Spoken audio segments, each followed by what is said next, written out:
سے اللہ کی مدد انسان کو ملتی ہے وہ اخلاص ہے۔ جو لوگ ریاکاری کر رہے ہوتے ہیں وہ تو دولت اور شہرت کے راستے پہ ہوتے ہیں، اقتدار کے راستے پہ ہوتے ہیں، راہ خدا پہ تو ہوتے ہی نہیں۔ تو راہ خدا پہ جو لوگ ہوتے ہیں انہیں مدد نصیب ہوتی ہے، اس کے لیے اپنی نیتوں اور اپنے ارادوں کو ٹھیک رکھنا،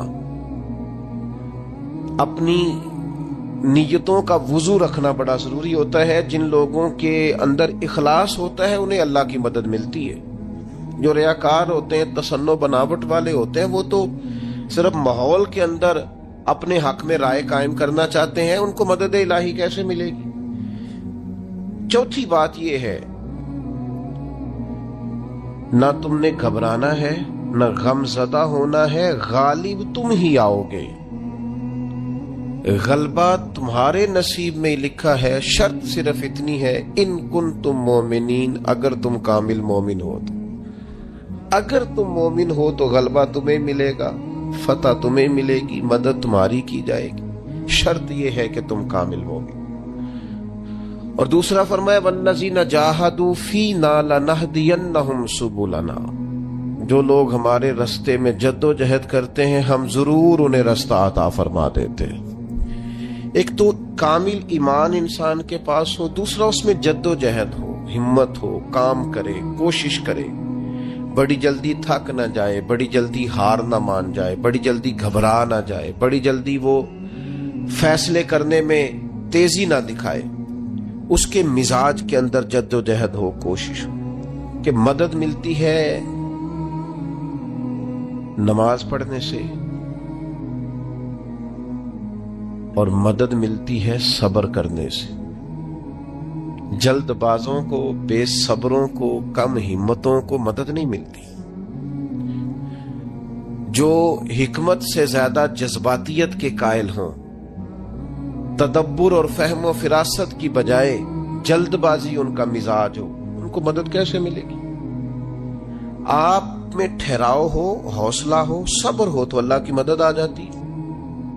قرآن مجید نے فرمایا یا ایھا الذین آمنوا استعینوا بالصبر والصلاۃ، اے ایمان والو صبر اور نماز سے مدد مانگو، یہ تمہارے مددگار ہیں۔ آپ نبی پاک علیہ السلام کی مقدس سیرت پاک کو دیکھیں، کوئی بھی وقت آیا تو حضور نے نماز پڑھی ہے۔ چاند گرہن ہو گیا، سورج گرہن ہو گیا، بارش نہیں ہوتی، زیادہ ہو رہی ہے، جنگیں ہو رہی ہیں، کوئی بھی موقع آیا ہے تو اللہ کے رسول نے مصلی بچھا لیا، نفل پڑھیں، اللہ کے حضور حاضری دیں، محنت بھی کریں اور ساتھ نفل نماز ادا کریں اور صبر رکھیں۔ صبر تو اتنی بڑی نعمت ہے کہ ان اللہ مع الصابرین، صبر کرنے والوں کو نری مدد ہی نہیں ملتی، صبر کرنے والوں کو تو خدا ملتا ہے، اللہ صبر کرنے والوں کے ساتھ۔ تو یہ کام کریں گے تو اللہ کی مدد ملے گی۔ پھر اللہ کی رحمت اور مدد ملتی ہے ذکر کرنے والوں کو۔ حضور سید عالم علیہ السلام نے فرمایا جب لوگ ذکر کرنے کے لیے بیٹھتے ہیں تو اللہ کی رحمت انہیں گھیر لیتی ہے۔ پھر مدد ملتی ہے، رحم ہوتا ہے درود پاک پڑھنے والوں پر۔ ایک بار تو میرے محبوب پر درود پڑھ، تیرے اوپر 10 رحمتوں کا نزول کیا جائے گا۔ قانون خداوندی یہ ہے کہ تو ایک بار محبوب پہ درود پڑھ، تیرے 10 گناہ معاف کر دیے جائیں گے، تیرے 10 درجے بلند کر دیے جائیں گے۔ تو پڑھیں درود، رحمت الہی میں نہا جائیں گے، اور پھر اللہ کی مدد ان لوگوں کو حاصل ہوتی ہے جو اللہ کی مخلوق پر رحم کرتے ہیں۔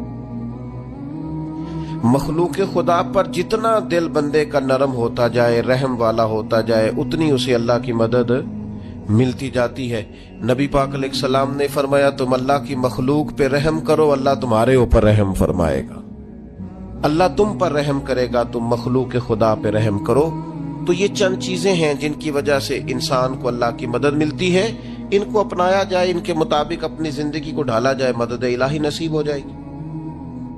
ایک چھوٹا سا پہلو دوسرا بھی آپ کی خدمت میں عرض کرنا ہے۔ جس طرح کچھ چیزوں سے اللہ کی مدد اور رحمت حاصل ہوتی ہے نا، اسی طرح کچھ کام کرنے سے اللہ ناراض ہو جاتا ہے، اس سے مدد الہی دور چلی جاتی۔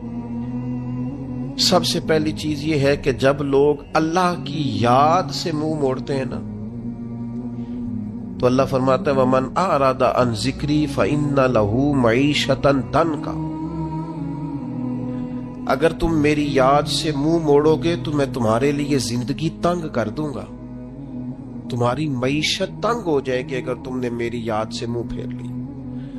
اللہ کے ذکر سے اور اس کی یاد سے منہ پھیر کر فقط اپنے بازو کی قوت پر بھروسہ کرنا یہ کوئی عقل مندی اور دانش مندی کی علامت نہیں ہے۔ دوسری بات یاد رکھیں، جو لوگ بے یقین ہوتے ہیں نا، یقین کی دولت جن کے پاس نہیں ہوتی ان کے پاس بھی اللہ کی مدد نہیں ہوتی۔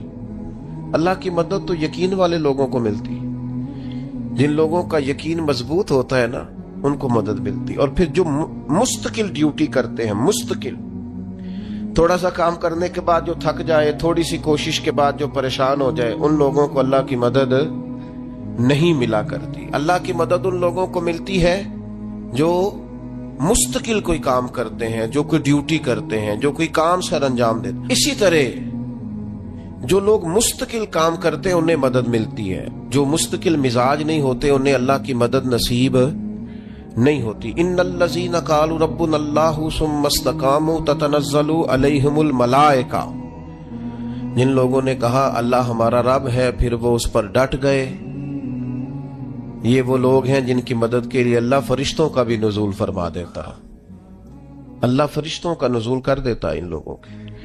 تو مستقل کام کرنے سے اللہ کی مدد ملتی ہے۔ تو جو لوگ مستقل مزاج نہیں ہوتے وہ اس سے معاذ اللہ محروم ہو جاتے ہیں۔ پھر ظلم سے اللہ کی مدد روٹ جاتی ہے، جب لوگ ظلم اور زیادتی کرتے ہیں پھر انہیں اللہ کی مدد نصیب نہیں ہوتی۔ کسی معاشرے میں بھی اگر ظلم عام ہو جاتا ہے تو وہاں سے رحمت الہی روٹ جاتی ہے۔ پھر اسی طریقے سے جو لوگ تسنع کرتے ہیں، ریاکاری کرتے ہیں، نبی کریم علیہ السلام نے فرمایا کہ اللہ قیامت کے دن کچھ لوگوں سے فرمائے گا ان سے جا کے اجر مانگو جنہیں دکھانے کے لیے تم نے عمل کیے تھے، میرے لیے تو کیے ہی نہیں، اللہ کی مدد روٹ گئی، ناراض ہو گئی۔ تو ایسے لوگوں سے بھی مدد الہی ناراض ہو جاتی ہے۔ پھر رزق حرام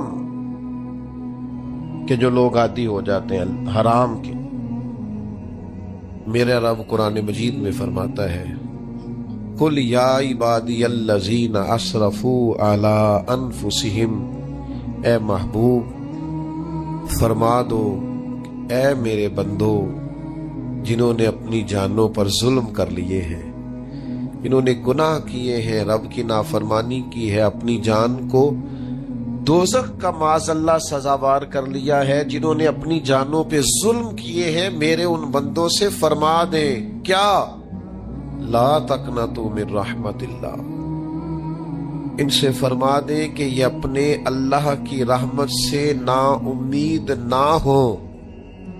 یہ تھی معافی۔ اور وہ جو میں نے کہا نا ذرا گردن جھکائے اور پھر پیشانی بھی چوم لے، بلا مثال و بلا تشبیہ آگے فرما ان اللہ یغفر الذنوب جمیعا، یہ اس ہونے والی اس موجودہ غلطی کی ہی بات نہیں، بے شک اللہ سب گناہوں کو معاف فرما دے گا۔ تو مالک یہ ایک دفعہ ہی ہوگا،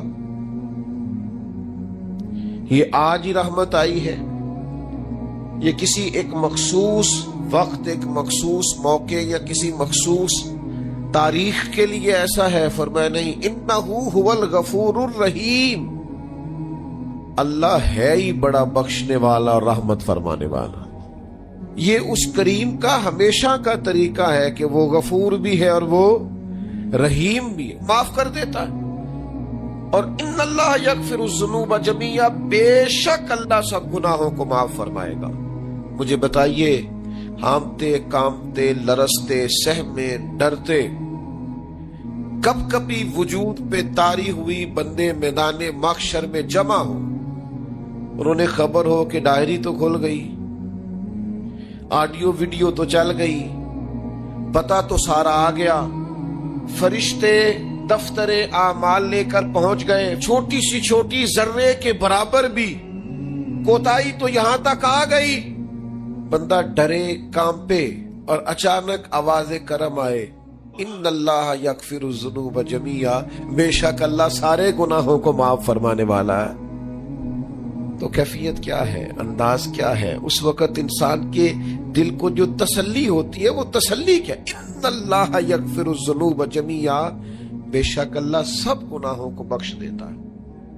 دوستو، شدید بے سکون، بے چین، مضطرب، الجھے خیالات، سخت بیمار، سخت کمزور، مالی مشکلات کا شکار لوگ، جسمانی بیماریوں سے لڑنے والے لوگ، اور رشتہ داروں اور احباب اور ان کی بے وفائیوں کا شکوہ کرنے والے لوگ، اگر ان ساری تکلیفوں سے نکلنا چاہیں تو حل ایک ہی ہے، ادھر ادھر نہ دیکھیں، اپنے رب کی رحمت کی طرف دیکھیں، اپنے کریم مالک کے کرم پر توجہ کریں، اور یہ ذہن بنائیں کہ کتنا بھی بیمار ہو، جب رب شفا دینا چاہے کوئی کتنا۔ اور پھر حضور نے ایک بات ارشاد کی، کچھ باتیں ایسی ہیں جن کو بیان کرتے ہوئے نا گہرائیاں ساری ختم ہو جاتی ہیں کہ اس سے زیادہ گہری بات کیا ہو سکتی، رعنائیاں اور رنگ سارے مان پڑ جاتے ہیں کہ اب اس میں جلوے اور کتنے بھرے جا سکتے تھے۔ ساری انسان کی سوچیں اور وسعتیں اچانک سمٹنے لگتی ہے کہ یار اتنی بڑی بات، یہ ذرا انداز دیکھیے حضور کا بیان کرنے کا۔ نبی پاک علیہ السلام فرماتے ہیں جب قیامت والے دن اللہ ان لوگوں کو اجر عطا کرے گا نا جن پر دنیا میں مشکلات آتی رہی، تو فرمایا وہ لوگ سوچیں گے کہ یہ تو مشکلات تھوڑی تھی، کاش کبھی زیادہ آ جاتی نا، کاش ہمارے وجود کینچیوں سے کاٹ دیے جاتے۔ وہ لوگ سوچیں گے، اور وہ بھی سوچیں گے جن پر مشکلات نہیں آئی تھی کہ کاش کبھی ہم بھی اس چکی سے پس کے آتے نا، اس سے زیادہ بھی کوئی اجر ہو سکتا ہے کہ رب کہتا ہے ان اللہ مع الصابرین، جو مصیبت پہ صبر کر دے اللہ اس کے ساتھ ہے۔ معیت الہی اس شخص کو نصیب ہو رہی، رحمت خداوندی سے کبھی نظر نہ ہٹائیں۔ آتی رہتی ہیں مشکلات، آتے رہتے ہیں دکھ، ہو جاتی ہیں غلطیاں، کمزور ہے انسان، کر بیٹھتا ہے گناہ بھی، لیکن ایک گناہ میرا ماں پیو ویکھے، ایک گناہ میرا ماں پیو ویکھے تے دیوے دیس نکالا، تے لکھ گناہ میرا مولا ویکھے تے پردے پاون والا، ڈھال دیتا ہے رحمت کا پردہ، کرم ہو جاتا ہے۔ رحمت الہی سے کبھی توجہ نہ ہٹے، اپنے دل کو ٹھنڈا رکھنے کے لیے، طبیعت کو سکون میں رکھنے کے لیے رحمت۔ حضور علیہ السلام فرماتے ہیں بندے سے غلطی ہو جاتی ہے، پھر وہ اللہ کی بارگاہ میں توبہ کرتا ہے تو رب فرشتوں سے فرماتا ہے میرے بندے کو پتا ہے کہ میرے علاوہ معاف کرنے والا کوئی نہیں، تو دیکھو نا وہ آ گیا ہے، تو فرشتے اپنے مالک کی بات کی طرف متوجہ ہوتے ہیں تو رب فرماتا ہے گواہ ہو جاؤ میں نے اسے معاف کر دیا ہے۔ حضور فرماتے ہیں اس بندے سے پھر غلطی ہو جاتی، وہ پھر عرض کرتا ہے مالک بھول گیا تھا، غلطی ہو گئی، خطا ہو گئی، گناہ ہو گیا، تو اللہ فرماتا دیکھا نا میرے بندے کو پتا ہے میرے سوا معاف کرنے والا کوئی نہیں، تو جاؤ گواہ ہو جاؤ میں نے معاف کر دیا۔ حضور فرماتے تیسری بار پھر غلطی ہو جاتی، یہ پھر آ جاتا ہے، تسی تے میں دسو خان جڑا 3 واری آوے او دا علاج کی ہے؟ اسی کہنے ہیں تو باز آنا، کہنے ہیں کہ نہیں تو نے ٹھیک ہونا، تو نہیں ٹھیک ہو سکتا، تو نے نہیں باز آنا، تیرا علاج اب جا دوڑ جا، تیرا کوئی حل نہیں۔ حضور فرماتے ہیں 6 بار آ گیا، تیسری بار آ کے کہتا اللہ معاف کر دے، تو اللہ کہتا پتہ نا میرے بندے کو میرے علاوہ معاف کرنے والا کوئی نہیں، گواہ ہو جاؤ میں نے اسے معاف کر دیا۔ گویا وہ جب جب آتا رہتا ہے رب تب تب اسے معاف فرماتا رہتا ہے۔ رحمت داد دریا الہی، یہ درویشوں نے جو باتیں کی ہیں بڑی سوچ سمجھ کے کی۔ رحمت داد دریا الہی، ہر دم رحمت دا دریا الہی ہر دم وگدا ہے۔ میں نے اگلا شعر نہیں پڑھنا، اتنا ہی میں ایک مصرے میں بات کرنی ہے صرف۔ رحمت دا دریا الہی، اگلا مصرا نہیں کہنا، اس کا معنی کیا ہے سمجھو۔ درویش کہتے ہیں ایسا نہیں ہوتا کہ کبھی کبھی رحمت ملتی ہے، ہر دم وگدا ہے تیرا۔